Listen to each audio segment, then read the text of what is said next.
እውን አቶ አረጋ ከበደ በብልጽግና ካባ ውስጥ የተሸሸጉ የፋኖ ስውር አርበኛ ወይም ቀኝ ናቸው እንዴ? በአዲስ አበባ ባለቤትነት ዙሪያ በተጠራውና ማዕበል በፈጠረው ዝግ ስብሰባ ላይ በአማራው ፕሬዝዳንት ላይ ሽጉጥ እስከ መምዘዝ የደረሰው አደገኛ ፍጥጫ መንስኤው ምንድን ነው? ጠቅላይ ሚኒስትር አብይ አህመድ በአደባባይ ከአፄ ቴዎድሮስም በላይ አማራን የመሩ እያሉ ሲያሞካሿቸው ከዝግ በሮች ጀርባ ግን ከስልጣን ሊያነሷቸው እያሴሩትስ ለምንድን ነው? አቶ አረጋ ከበደ አዲስ አበባን ለኦህዴድ አሳልፌ አልሰጥም በማለታቸው ብቻ የነ ዶክተር አምባቸውን የነ ጀነራል አሳምነው ጽጌን የነ ጀነራል ሰዓረ መኮንንን ዕጣ ፈንታ ሊጋሩ ነው ወይስ ይህም ሌላ የፖለቲካ ድራማ ነው?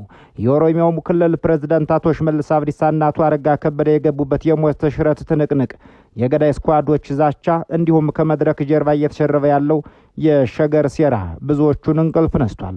የሚሊዮን አማሮች መሪ ነኝ የሚለው አቶ አረጋ ከበደ ለጋዝ አሁን ላይ ህይወታቸው ከፍተኛ አደጋ ላይ ወድቆ በከባድ የደህንነት ስጋት ውስጥ ይገኛሉ እየተባለላቸው ነው። በቅርቡ በተካሄደው አዲስ አበባን የተመለከተ ዝግ ስብሰባ ላይ የጠመንጃ ብረት ተመዞባቸዋል የሚሉ መረጃዎችም አፈትልከው ወጣው እጃችን ገብተዋል። ጠመንጃ መምዘዝ ዘንድሮ፣ ጠመንጃ መማዘዝ ዘንድሮ፣ ጠመንጃ ማውጣት ዘንድሮ ብርቅ ባይሆንም እንዳረጋ ከበደ ባሉ የብልጽግና አማሮች ላይ ሲመዘዝ የወደድሽው ባልሽ ማስባሉ አይቀሬ ነው።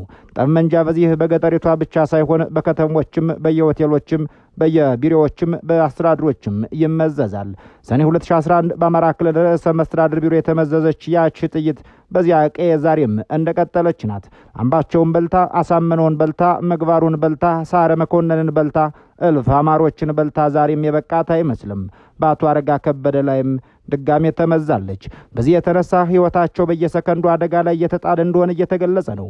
የአማራይቷ ልጅ አረጋ ከበደ ለጋስ ህይወት ለዚህ አደጋ የተጋለጠበት ዋናው ምክንያት በመንግስት ከፍተኛ የደህንነት መዋቅር ዘንድ በፋኖነት በመጠርጠራቸውና ቀኝ ናቸው ተብለው በሚጠራው የፋኖ የስውር አርበኞች ቡድን ውስጥ አባል ናቸው በሚል ቀደም ሲል የተዘራባቸው ጥርጣሬ በዚህ ጊዜ በድጋሚ መቀስቀሱ ነው የሚሉ ገምጋሚዎች ተፈጥረዋል። በዚያ በኩል ደግሞ የለም የህወሓትን የፋኖ ጥምረት እንቅልፍ የነሳቸው አብይ አህመዶችና ተመስገን ጥሩነሆች አቶ አረጋ ከበደን ትክክለኛ የአማራ መሪ ለማስመሰልና ህዝቡ በአቶ አረጋ አመራርነት መተማመን እንዲኖረው የተዘየደ ፖለቲካ የሰልወ ነው የሚሉትም ተፈጥረዋል። ይህ ብቻ በቂ አይደለም። አብን የተባለ የሶስት ሰዎች ድርጅትም በፋኖ ኃይሎችና በአማራ ህዝብ መካከል የመግባት ተልእኮ ተቀብሏል ያሉት አንድ ተንታኝ የህወሓትና የፋኖ ኃይሎች መጣመር ለብአዴንና ለኦህዴዶች ፍቺ አብሳሪ እየሆነ ነው ይላሉ። በታሪክ ኦህዴድና ብአዴን ለመጀመሪያም ለመጨረሻም ጊዜ እየተፋቱ ነው ያሉን ምንጩ የመጨረሻው አፋች አረጋ ከበደ ለጋስ፣ የመጨረሻው ተፋች ደግሞ አብይ አህመድ አሊ ሆኗል እያሉ ናቸው። የወደድሽው ባልሽ በክርኒ ይበልሽ እንዳለው አማራ ይህ የመጨረሻ ፍቺ በአቶ አረጋ ከበደ ላይ የደህንነት ስጋት ፈጥሮበታል። ይህ የንገልሃለን ዛቻ የተቀጣጠለው ደግሞ በአረጋ ከበደ ለጋስ በጠቅላይ ሚኒስትር አብይ አህመድ አሊና በኦሮሚያው ፕሬዝዳንት ሽመልስ አብዲሳ መካከል ባለው ሰሞነኛ አከራካሪና ቀጥተኛ ግላዊ ፍጥጫ ምክንያት ነው እየተባለ ነው። የዚህ ፍጥጫ ሁኔ ሰበብ ደግሞ የአጼ ዳዊት፣ የልብነ ድንግል፣ የእቴጌ ጣይቱ፣ የዳግማዊ አጼ ምኒልክና የራስ ኃይሉ ተክለ ሃይማኖት እንዲሁም የበላይ ዘለቀና መሰል አማሮች አሻራ ያረፈባት አዲስ አበባ የተባለች ከተማ የኦሮሚያ ክልል መቀመጫ ካልሆነች የሚለው የኦህዴድ ጽንፈኛ አቋም ነው። ይህ አገር ይበትናል ተብሎ ዓለም በትኩረት እየተከታተሉ ያለው የዚህ ክረምት ልብ ሰቀይ አጀንዳ አብይ አህመድ አሊ፣ ኦቦ ሽመልስ አብዲሳና አረጋ ከበደ ለጋስ ከሚባሉ ተፋላሚ የኦሮማራ ቀውሶች ትንቅንቅ አንጻር ልንፈትሸው ወደናል። ሸገርን ያላችሁ፣ አዲስ አበባን ያላችሁ፣ ፊንፊኔን ያላችሁ፣ አማራን ያላችሁ፣ ኦሮሚያን ያላችሁ፣ ኢትዮጵያን ያላችሁ ሁላችሁም ላፍታ አብራችሁን ከዘለቃችሁ በጥብቅ የደህንነት አጥር ውስጥ ሆኖ እየተከናወነ ያለውን ሰሞነኛ የመሀል ሀገር ፍጥጫ ካላያችሁበት አንጻር ካልተመለከታችሁበትም አንጻር እናሳያችኋል። አዲስ አበባ ላይ የተነሳው ውዝግብ በልዩ ጥቅም ምክንያት አይደለም፣ በባለቤትነት ምክንያት ነው። አዲስ አበባ የኔ ነው የሚል ጽንፈኛ ኃይል ተፈጠረ። ይህንን ደግሞ አንቀበልም ብለን አቋም የያዝነው እኛ ነን።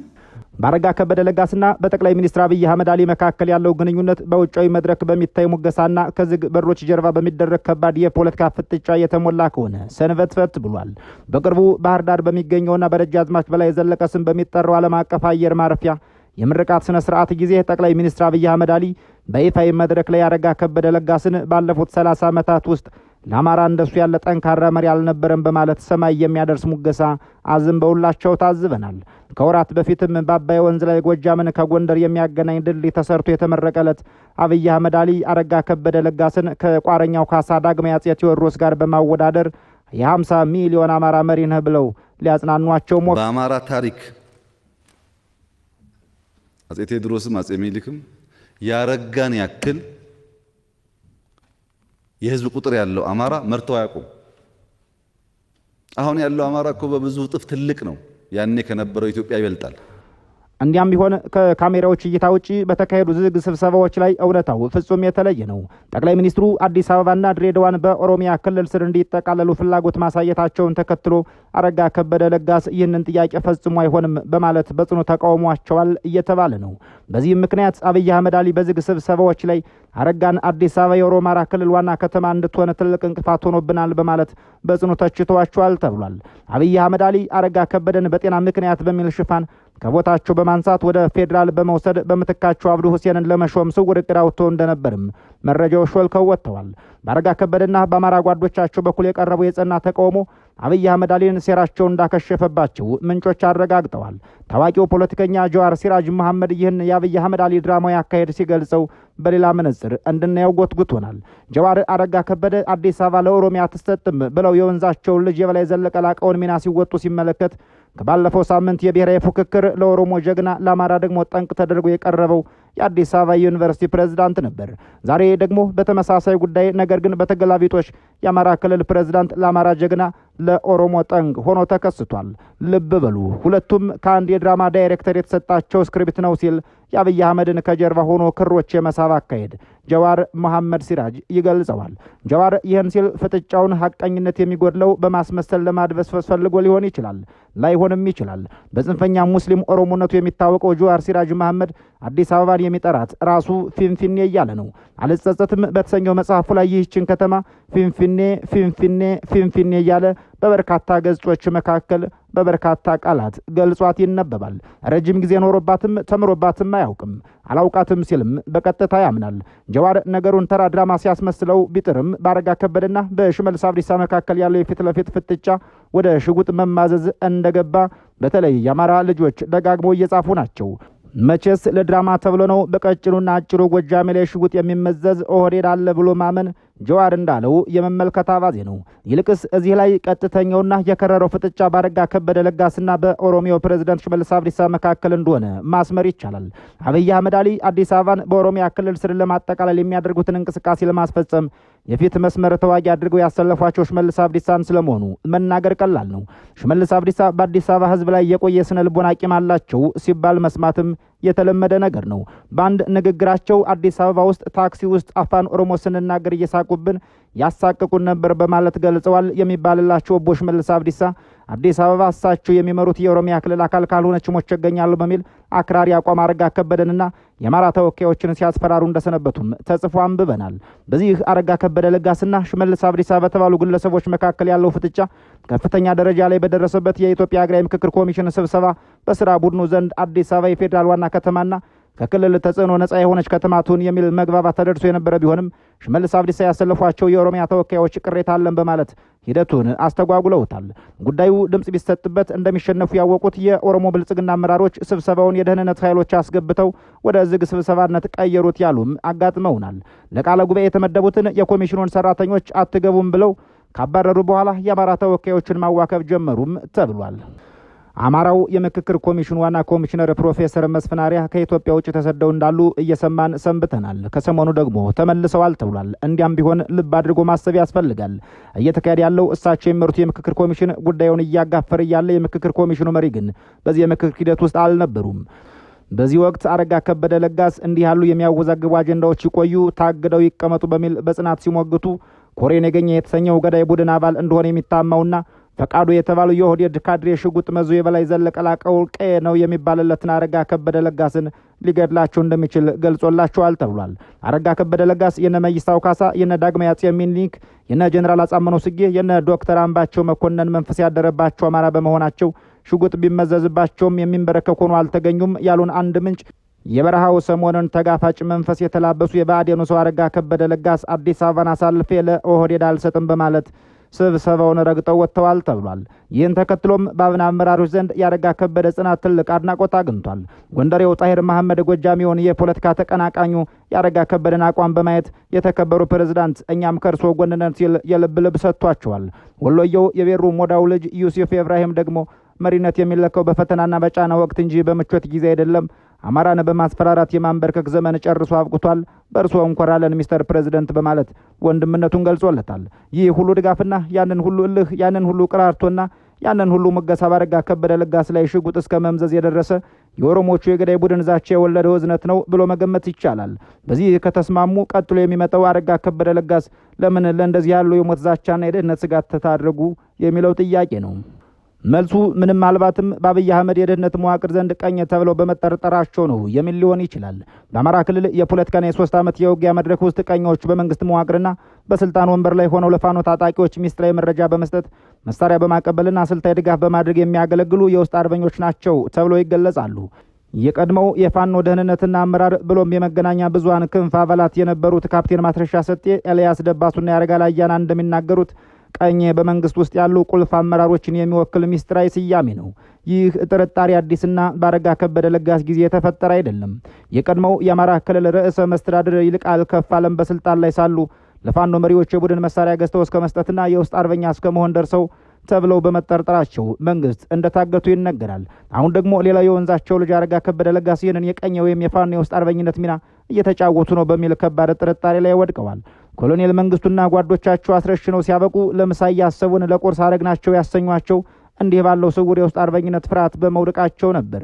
ዛሬም በ4 ኪሎ ሜትር መንግስት አካባቢ በአረጋ ከበደ ላይ የተደቀነው የደህንነት ስጋትና የሽጉጥ መዘዛ ብሎም ዛቻ ከዚሁ የቅርብ የኢትዮጵያ ታሪክ ጋር የሚመሳሰል ነው። የሚገርመው ግን አዲስ አበባን ከኢትዮጵያ ህዝብ ቀምተው ኦሮሚያ የተባለ ሀገር ሊመሰርቱ እየተሯሯጡ ነው የሚባልላቸውና ይህን ሴራ በመመከት ላይ ባሉት በአረጋ ከበደ ለጋስና በዚያው ጫና ላይ የሚያበዙት የኦሮሚያ ብልጽግና መሪዎች እርስ በርሳቸው በስልጣንና በገንዘብ ክፍፍል የተጠመዱ ተፋላሚዎች መሆናቸው ነው። የቀድሞው የኦህዴድ ደጋፊና አክቲቪስት ጉምሳ ቃታ ገሜ እንዳጋለጠው ከንቲባ አዳነች አቤቤ የአዲስ አበባ ከንቲባነትን ስልጣን ከኢንጂነር ታከለ ኡማ በንቲ ለመንጠቅ ለኦህዴድ ባለስልጣናት 90 ሚሊዮን የኢትዮጵያ ብር የሚጠጋ ጉቦ በማደል ስልጣኑን ተረክባ ነበር። አሁን ደግሞ በአብይ አህመድ ፈቃድ ታከለ ኡማ የኦሮሚያ ክልል ፕሬዝዳንትነትን ከሽመልስ አብዲሳ ለመንጠቅ ስውር የመፈንቅለ ስልጣን እንቅስቃሴ እያሟሟቀ ይገኛል እየተባለ ነው።